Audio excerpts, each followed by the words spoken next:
Alors, comment je m'y prends pour varier les distances?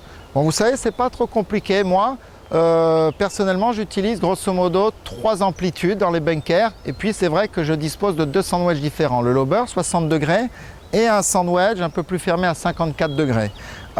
Franchement, je vous le dis, je ne suis pas du tout pour essayer de varier la quantité de sable qui est décoché du bunker. C'est déjà assez compliqué comme ça. Donc déjà, en essayant d'être de façon consistante dans le même point d'entrée, à peu près 6-8 cm devant la balle, c'est ce que j'essaye de faire plus ou moins à chaque fois. Alors, ici, j'ai le 60. Je suis sur un lie tout à plat dans le bunker avec des bonnes positions. Et je vais d'ores et déjà vous montrer. Le coup classique, on va dire, un demi-sortie bien appuyé, bien dynamique.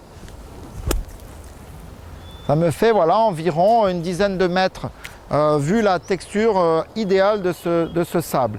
Si je veux juste passer la butte et faire une sortie courte, eh bien je vais tout simplement réduire mon amplitude, bien armer, vous voyez, aller faire un petit quart de swing comme ça, et bien faire fouetter le club, évidemment, toujours avec un bon transfert de poids vers la gauche, comme ceci. Voilà, ça fait le job. Juste passé, j'ai fait à peu près 4-5 mètres. Et à l'inverse, évidemment, si je veux vraiment parcourir au moins 10-12 mètres au vol, je vais aller jusqu'au 3/4. Et je ne vais jamais vraiment plus qu'au-delà de 3/4 parce que je sais quand même garder un contrôle. Et puis, ça suffirait amplement de toute façon. Je peux toujours passer au 54 pour plus de distance. Alors, le 3/4,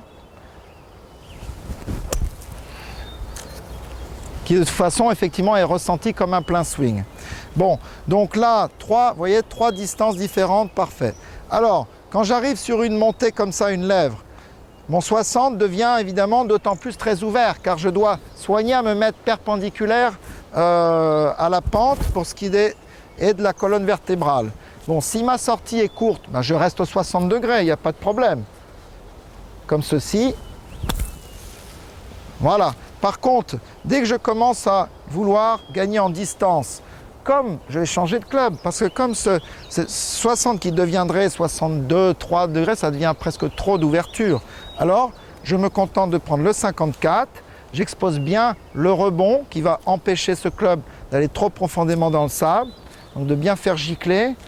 Et puis, pour gagner justement maintenant les 8, 9, 10 mètres, j'ai pris le 54 qui est légèrement ouvert, et quand je me suis adapté à la pente, essentiellement ça devient presque un 60, vous voyez. Voilà, elle prend une belle hauteur, suffisamment de hauteur pour s'arrêter doucement. En ce qui concerne les longues sorties, évidemment, là je préfère le 54. Pareillement, là je suis légèrement en descente d'ailleurs. Pour une très longue sortie, qu'est-ce que je vais faire? Bon, je vais garder sous contrôle, 3/4 de swing, bien m'engager, me mettre perpendiculaire à la pente, ouvrir un petit peu le 54 degrés pour être sûr que le socle du club va jouer son rôle, et bien m'engager, bien fouetter le sable, être précis au possible dans le point d'entrée dans le sable. Et vous voyez que la balle, eh bien forcément en plus, elle a moins de spin, elle va rouler, cette balle a facilement fait 20-25 mètres.